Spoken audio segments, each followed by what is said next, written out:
नमस्कार मित्रों, आज के इस वीडियो में एक बार फिर से आप सभी का बहुत बहुत हार्दिक स्वागत है। हम आशा करते हैं कि आप सभी स्वस्थ होंगे, मस्त होंगे और पूरी तरह से अपनी तैयारी में व्यस्त होंगे। तो मित्रों, आज के इस वीडियो में हम हिंदी साहित्य के अंतर्गत कुछ महत्वपूर्ण और संभावित प्रश्नों को व्याख्यात्मक तरीके से हल करेंगे और उसके साथ ही इन्हें ट्रिक की सहायता से याद करने का भी प्रयास करेंगे। तो हम आशा करते हैं कि वीडियो आप सबके लिए बहुत ही महत्वपूर्ण होने वाला है, इसलिए इस वीडियो को आप लोग अंत तक जरूर देखें। चैनल पर नए हैं तो चैनल को सब्सक्राइब कर लें। उसके साथ ही अगर आपको थोड़ा सा भी उचित लगे तो इस वीडियो को लाइक करें और इसे अपने जो परिचित लोग हैं उनके पास भी शेयर करें। तो जैसा कि स्क्रीन पर आप देख पा रहे हैं कि भ्रमर गीत के माध्यम से सूर्य ने गोपियों द्वारा श्री कृष्ण के किस रूप की उपासना प्रतिपादित की है? ये सगुण रूप की, बी निर्गुण रूप की, सी निराकार रूप की या डी इनमें से कोई नहीं? तो ढेर सारे भाई बहनों ने जवाब भी दे दिया। सर विकल्प ए को लॉक किया जाए।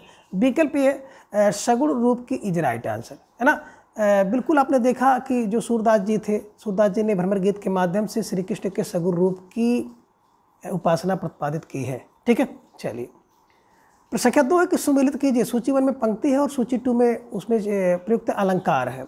ये में देख रहे हैं कि आए जोग शिखावन पाणे काक वक्रोक्त अलंकार बता रहे हैं। जोग ठगौरी ब्रजना बिकी है रूपक अलंकार सामने। प्रीत कर दीनी गरे छुरी उपमा अलंकार और उधो मोह ब्रज विसरत नाही अनुप्रास अलंकार। तो इसके हिसाब से अगर आप देखेंगे अलंकार को तो बिल्कुल 1 2 3 4 सब सही है। विकल्प बी इज राइट आंसर, है ना। काकु बक्रोत आए जोग सिखावन पाड़े, जोग सिखाने के लिए आए हैं, यानी कि उल्टी उक्ति कही गई है। जोग ठगौरी ब्रजना बिकी है, ठगौरी जोग को ठगौरी माना गया है, इधर में रखिएगा। और प्रीत कंदेरी गरे छोड़ी उपमा अलंकार प्रीत रूपी। और ऊधो ब्रज में विसरत नहीं बाबा 2 बार है तो अनुप्रास अलंकार है। विकल्प बिल्कुल डी इज राइट आंसर। ठीक है, चलिए अब प्रश्न संख्या 3 है कि ऊधो मोह ब्रज विसरत नाही संवाद किससे संबंधित है? ये कह रहे कृष्ण का ऊधव से, बी उद्धव का कृष्ण से, सी कृष्ण का गोपियों से या डी इनमें से कोई नहीं? तो प्रश्न संख्या 3 को आपको जवाब देना है और ढेर सारे भाई बहनों का बिल्कुल सटीक जवाब आ गया। सब विकल्प को लॉक किया जाए, है ना। कृष्ण का उद्धव से है ना। कृष्ण अपने मित्र उद्धव से कहते हैं कि हे उद्धव ब्रज मोहि ब्रज विसरत नाई, ब्रज को मैं भूल नहीं पा रहा हूँ या ब्रज मुझसे भूला नहीं जा रहा है। ठीक है, ये ध्यान में रखिएगा। अब प्रश्न संख्या 4 है कि संदेशो देवकी सो कहियो पंक्ति में कौन किससे संदेश दे रहा है? ए यशोदा उद्धव को, बी यशोदा देवकी को, सी कृष्ण गोपियों को या डी इनमें से कोई नहीं? तो संदेशो देवकी सो कहियो, बिल्कुल यशोदा, माता यशोदा, है ना, उद्धव के माध्यम से देवकी के पास संदेश भेज रही हैं। तो यशोदा उद्धव को कह रही हैं संदेशो देवकी सो कहियो। ठीक है, चलिए प्रश्न संख्या 5 है गोपाल गोकुल सब गोपाल उपासी। पंक्ति में भाव साम्य पंक्ति है कि गोकुल सब गोपाल उपासी पंक्ति के साम भाव पंक्ति है। ये कह रहे कि मुक्ति मुक्ता का मोल ही कहाँ है जब मोहन लला पे मन मानक ही वार चुकी। बी है कि ऊधो हित कहियो जाए, सी है कि मेरे तो गोविंद मोहि में रहत है और डी है कि मधुपुर वारे सब राके टार टरे ही। तो इसके हिसाब से देखेंगे प्रश्न संख्या 5 का तो बिल्कुल सही और सटीक जवाब विकल्प ये होगा, है ना, कि मुक्ति मुक्ता का मोल ही कहाँ है। विकल्प ए इज राइट आंसर। ठीक है, चलिए संख्या 6 है कि सूर्य का प्रेम पक्ष लोक से न्यारा है। सूर्य का प्रेम पक्ष लोक से न्यारा है कथन किसका है? ए डॉक्टर पदम सिंह, बी आचार्य रामचंद्र शुक्ल, सी डॉक्टर राम रतन भटनागर या डी डॉक्टर नागेंद्र। तो आपने बिल्कुल सही जवाब दिया कि सूर्य का प्रेम पक्ष लोक से न्यारा है। लोक से न्यारा तो रामचंद्र ही हैं, रामचंद्र ही हैं, ये ध्यान में रख लीजिएगा और स्टार लगाकर इन्हें फटाफट अपने नोटबुक में दर्ज कर लीजिएगा। अब प्रश्न के साथ एक भ्रमर गीत की शुरुआत किस संवाद से होती है? ये कह रहे हैं कि गोपी उद्धव संवाद, बी कृष्ण गोपी संवाद, सी कृष्ण उद्धव संवाद या डी इनमें से कोई नहीं? तो प्रश्न संख्या 7 का जवाब अगर आए देखेंगे तो कृष्ण उद्धव संवाद से होती है ना। कृष्ण उद्धव को बिल्कुल सबसे पहले बताते हैं और उद्धव जी को, जो कि इनके परम मित्र हैं, उन्हें गोपिकाओं के पास भेजते हैं कि जाओ गोपिकाओं को समझा दो कि निर्गुण निराकार ब्रह्म की उपासना करें। तो वहीं से भ्रमर गीत की शुरुआत होती है, ध्यान में रख लीजिएगा। ठीक है। अब संख्या 8 है कि सूरदास का वात्सल्य वर्णन हिंदी साहित्य में अद्वितीय है, यह कथन किसका है? ये कह रहे हैं कि डॉक्टर रामचंद्र शुक्ल, बी हजारी प्रसाद द्विवेदी, सी राम कुमार वर्मा या डी डॉक्टर गियर्सन। तो सूर का वात्सल्य वर्णन हिंदी साहित्य में अद्वितीय है। प्रसंख्या 8 का जवाब अगर देखेंगे तो विकल्प ए Ramchandra Shukla is right answer, है ना। ठीक है। प्रसंख्या 9 है कि उद्धव गोपियों को यह समझाने गोकुल गए थे कि वे निर्गुण ब्रह्म की उपासना करें, सगुण ब्रह्म की उपासना करें, श्री कृष्ण की उपासना करें, ब्रह्मा की उपासना करें। तो बिल्कुल प्रसंख्या 9 का जवाब आपने बिल्कुल बड़ी तेजी के साथ दिया। अक्सर विकल्प को लॉक किया जाए, निर्गुण ब्रह्म की उपासना करें इज राइट आंसर, है ना। उद्धव गोपियों को यही समझाने के लिए गोकुल गए थे कि आप लोग श्री कृष्ण को भूल जाइए और निर्गुण ब्रह्म की उपासना करें। ठीक है। चलिए, अब प्रसंख्या 10 है कि संदेशो देवकी सो कहियो में श्री कृष्ण के प्रति किसकी चिंता व्यक्त हुई है? देवकी की, गोपियों की, उद्धव की या फिर यशोदा की? तो बिल्कुल आप सबने सही जवाब दिया कि यशोदा को चिंता हो रही श्री कृष्ण की, इसलिए उद्धव से कह रही हैं कि संदेशो देवकी सो कहियो। ठीक है। विकल्प डी इज राइट आंसर। प्रसंख्या 11 है कि सूर्य के काव्य में किस रस की प्रधानता है? ये प्यारा सा प्रश्न आपकी स्क्रीन पर आ गया कि सूर्य के काव्य में किस रस की प्रधानता है? ये करोड़ वीर श्री श्रृंगार डी वात्सल्य। तो बिल्कुल सब लोगों ने जाना कि विकल्प डी वात्सल रस की प्रधानता है। इसीलिए कहा भी गया है कि सूरदास ने जो है वात्सल रस का, सूरदास जी वात्सल रस का कोना कोना झाँका है। प्रसंख्या 12 है कि सूरदास किसके समकालीन थे? A Amir Khusro, B Akbar, C Harshavardhan और डी शिवाजी। तो विकल्प B Akbar is right answer. ठीक है। चलिए, सूरदास जी अकबर के समकालीन थे। प्रसंख्या 13 कि सूरदास की अमर ख्याति का आधार है, यानी कि कौन सा ग्रंथ है सूरदास की ख्याति का आधार बना? ये सूरसागर, बी सूरसारावली, सी साहित्य लहरी या डी में से कोई नहीं। तो बच्चा जान रहा है कि विकल्प ये सूरसागर इज राइट आंसर। ठीक है। चलिए, प्रसंख्या 14 है कि बीन गोपाल बैरन भई कुंजे, पंक्ति में कौन सा अलंकार है?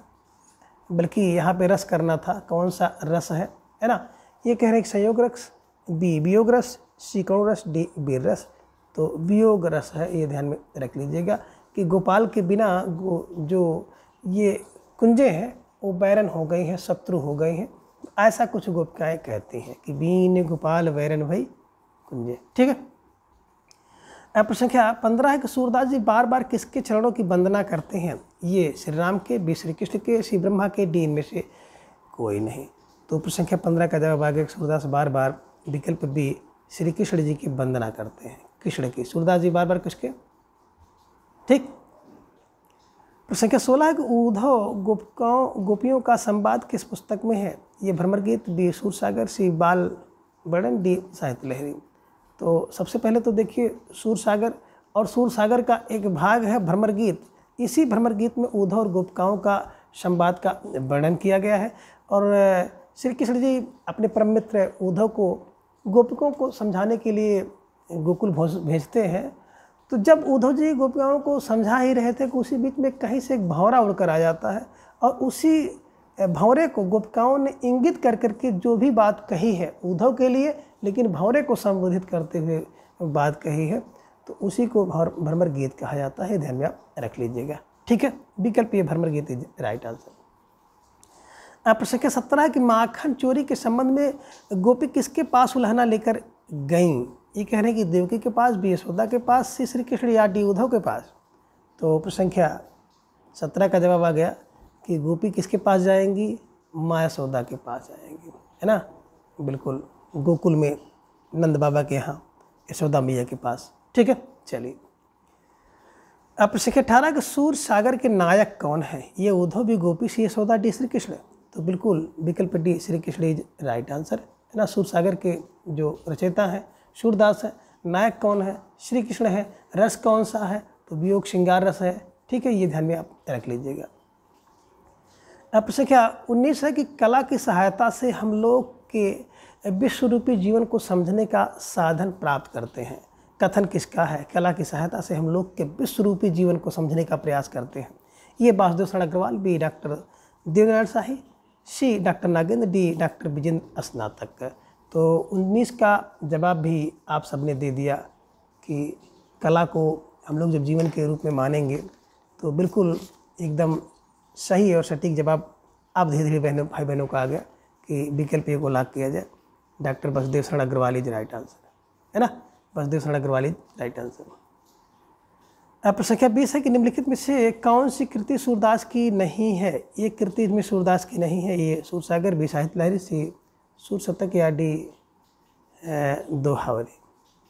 तो यहाँ पर देखिए सूरसागर है, साहित्य लहरी है और सूर शतक है, लेकिन दोहावली नहीं है ना। तो ये ध्यान में आप रख लीजिएगा। सूरसागर, साहित्य लहरी, सूर सारावली यहाँ पे होना था, शतक नहीं होना था, तो ये ध्यान में रख लीजिएगा। विकल्प डी ज़्यादा सटीक होगा, इसको सूर सारावली कर लीजिए। सूरसागर, साहित्य लहरी और सूर सारावली सूरदास की रचना है, ये दोहावली नहीं है। ठीक है, चलिए। अब प्रश्न संख्या 21 है कि निम्नलिखित में से कौन सी एक कृति सूरदास की है। ये गोवर्धन लीला, बी गीतावली, सी बरवे रामायण, डुप्लिकेट में से कोई नहीं। तो प्रश्न संख्या 21 के विकल्प को आप लोग सही कर लीजिएगा। ये गोवर्धन लीला जो है ना सूरदास की कृति है, बाकी गीतावली बरवे रामायण जो है, गीतावली बरवे रामायण तुलसीदास की रचना है। ठीक है, चलिए। अब प्रश्न संख्या 22 है कि कालक्रम निर्धारित करें। ये में सूरदास, कुम्भन दास, परमानंद और कृष्णदास। कुम्भन दास सूरदास, है ना, परमानंद दास और कृष्णदास। कुम्भन कृष्ण सूर और परमानंद, परमानंद कृष्ण कुम्भन और सूरदास। तो बिल्कुल जिन भाई बहनों ने विकल्प बी का चुनाव किया था बिल्कुल सही जवाब है। मैंने आपको बताया था ना, कसूर परम, है ना, कसूर परम, का से कुम्भन, सु से सूर, परम से कृष्ण का है कि नंद की गाय को छत पर, नंद की गाय को 4 बजे रात पर, नंद की गाय को 4 बजे रात को गोविंद की छत पर चराने गए। तो ये ध्यान में आप रख लीजिएगा। बिल्कुल कसूर परम सूर का है, कसूर परम कृष्ण का है कि नंद की गाय, है ना। तो ध्यान में रखिएगा। विकल्प बी को आप सही कर लीजिएगा। ठीक, चलिए। प्रश्न संख्या 23 है, जिसमें आप देख रहे हैं ना कि कथन और कारण दिए गए हैं। तो कथन ये में आप देखेंगे कि ए और दोनों सही रहेगा, लेकिन आर ए की व्याख्या सही है। बी में देखेंगे ए और दोनों सही है, परंतु आर ए की सही व्याख्या नहीं है। सी में ए सही है किंतु आर गलत है, और डी में ए गलत है किंतु आर सही है। इसके हिसाब से प्रश्न संख्या 23 और 24 का जवाब आपको देना है। तो प्रश्न संख्या 23 है कि कथन है कि ये सूर्य के राम काव्य की तुलना तुलसी के रामचरित से नहीं की जा सकती है। कारण है कि रामचरितमानस राम कथाओं में सर्वश्रेष्ठ है। तो इसके हिसाब से देखेंगे तो बिल्कुल विकल्प ए आपका सही होगा कि ए और आर दोनों सही है और आर ए की सही व्याख्या है। ठीक। अब प्रश्न संख्या 24 है कि ये सूर्य जो है वात्सल कवि हैं। कारण है कि वे एक कृष्ण मंदिर के पुजारी थे। तो इसके हिसाब से देखेंगे तो इसका सी सवाल सही होगा। ये सही है किंतु आर गलत है, विकल्प सी, और इसका विकल्प ए। ठीक है, चलिए। प्रश्न संख्या 25 है कि सूरदास किस रस का कोना कोना झाँक आए थे। अभी हम लोग चर्चा कर रहे थे सूरदास वात्सल रस का कोना कोना झाँक आए थे, है ना। तो ये करुण, बी वात्सल, सी शांत, डी वीर। तो विकल्प बी वात्सल रस इज राइट आंसर। और कथन किसने कहा है? रामचंद्र शुक्ल जी ने कहा। प्रश्न संख्या 26 है कि भ्रमर गीत में कौन सा रस प्रयुक्त हुआ है। एक संयोग श्रृंगार, बी वियोग श्रृंगार, सी बी रस और डी करुण रस। तो 26 का जवाब भी बड़ी तेजी के साथ आ गया कि विकल्प बी को लॉक किया जाए। विकल्प बी वियोग श्रृंगार इज राइट आंसर, है ना।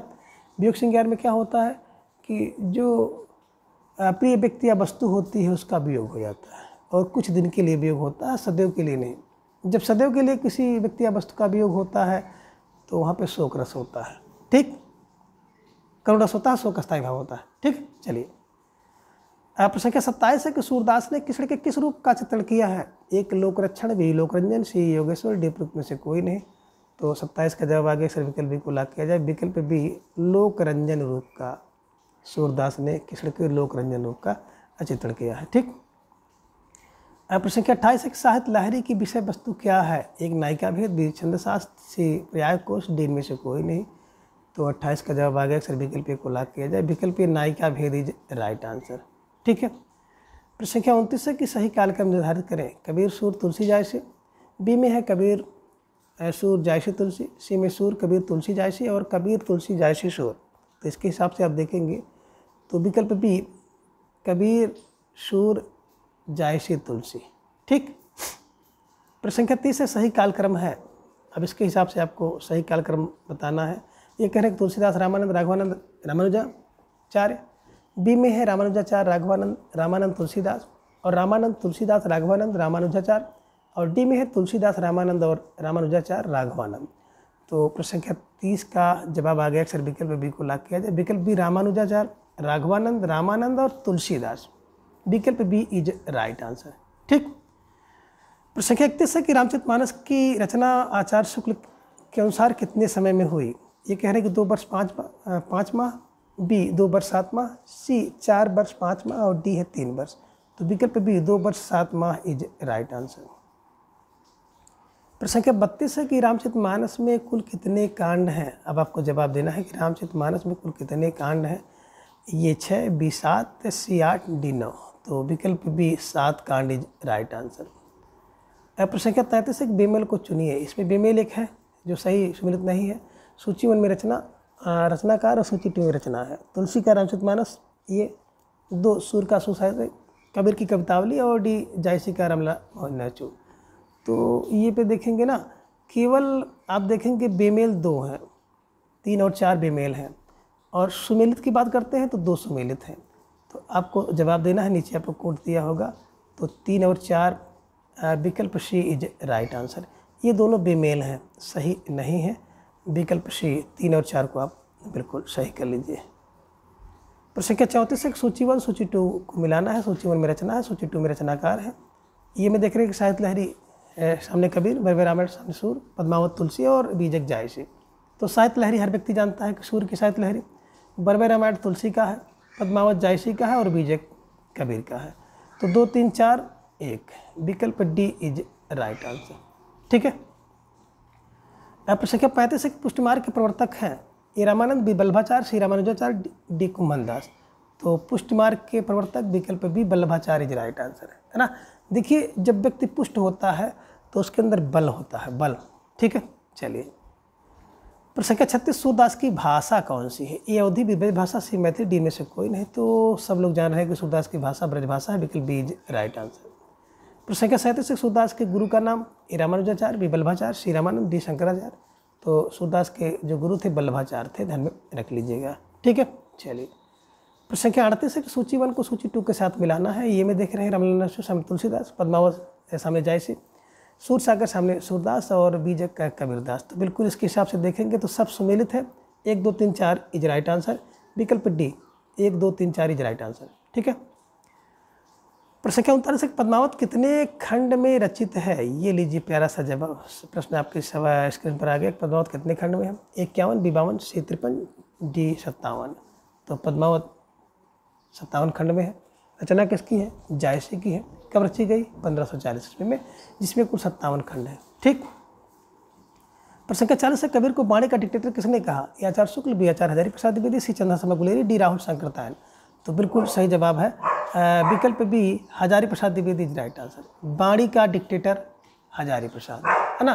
देखिए, जब कोई व्यक्ति क्या होता है ना, हजार बात सुनाता है तो उसको लोग वाणी का डिक्टेटर कहते हैं। ठीक। चलिए, प्रश्न संख्या 41 है कबीर की मृत्यु कब हुई। ये 1575, बी 1518, सी 1461 और डी है कि 1500 में। तो विकल्प बी 1518 इज राइट आंसर। 1398, 1518। ठीक है। चलिए, प्रश्न संख्या 42 मानुष प्रेम भयो बैकंठी पंक्ति के रचनाकार कौन है। ए जायसी, बी कबीर, सी तुलसीदास, सूरदास, डी में से कोई नहीं। तो विकल्प ये जायसी इज राइट आंसर, है ना। जायसी की कृति है पद्मावत, उसी पद्मावत से लिया गया है। प्रश्न संख्या 43 से निम्नलिखित में से कौन सी एक पंक्ति पद्मावत की है ना। ये कह रहे हैं कि छाल उठाए लीन एक मुट्ठी, दीन उड़ाई पृथ्वी छूटी। बी कह रहे हैं कि गोपाल सबे गोपाल उपासी, हर जन्नी में बालक तोरा, और पांडे कौन कुमत तो ही लागी, है ना। तो इसके हिसाब से कह रहे हैं कौन सी पंक्ति है जो पद्मावत की है। तो विकल्प 1 छाल उठाए लीन एक मुट्ठी, दीन उड़ाए पृथ्वी झूठी, है ना। प्रश्न संख्या 44 से निम्नलिखित में से कौन सा रहस्यवादी कवि नहीं है। ये कबीर, बी जायसी, सी दादू दयाल, डी तुलसी। तो अब आपको जवाब देना है 44 का कि कौन रहस्यवादी कवि नहीं है 44 में। तो विकल्प D Tulsidas is right answer. प्रश्न संख्या 45 पद्मावत में नागवती किसका प्रतीक है? ए संसार का, बी बुद्धि का, सी मन का, डी माया का। तो आपका जवाब भी आ गया कि पद्मावत जो है ना संसार का। ठीक है। पद्मावत में अलाउद्दीन किसका प्रतीक है? ये माया, बी शैतान, सी हृदय, डी शरीर। तो अलाउद्दीन शैतान का प्रतीक है, विकल्प बी इज राइट आंसर। अब संख्या 47 है कि जायसी ने पद्मावत में लिखा उस समय दिल्ली पर किसका शासन था? जब जायसी ने पद्मावत लिखा तो उस समय किसका शासन था? ए अकबर, बी हुमायूं, से शेरशाह, डी में से कोई नहीं। तो विकल्प सी शेरशाह इज राइट आंसर। ठीक है। चलिए अब संख्या 48 है कामायनी किसकी कृति है? ये जयशंकर प्रसाद, बी निराला, सी महादेव वर्मा और डी है दिनकर। तो हर कोई जानता है कि कामायनी रचना जयशंकर प्रसाद की, ध्यान में रखिएगा। ठीक है। चलिए अब संख्या 49 है कामायनी का रचना काल क्या है? ये 1532, बी 1535, सी 1542 या डी इनमें से कोई नहीं। तो ढेर सारे भाई बहनों का जब आगे सर विकल्प बी को लाग किया जाए 1535 राइट आंसर है ना। मैंने आपको बताया था कि कामायनी कामना करती है कि भगवान 3-5 ना हो, 3-5 ना हो। तो 3-5 फार 1935। और कामायनी में कुल कितने सर्ग हैं? संख्या 50, ये 12, बी 13, सी 14, डी 15। तो जिन भाई बहनों ने विकल्प डी का चुनाव किया था, विकल्प डी 15 सर्ग इज राइट आंसर।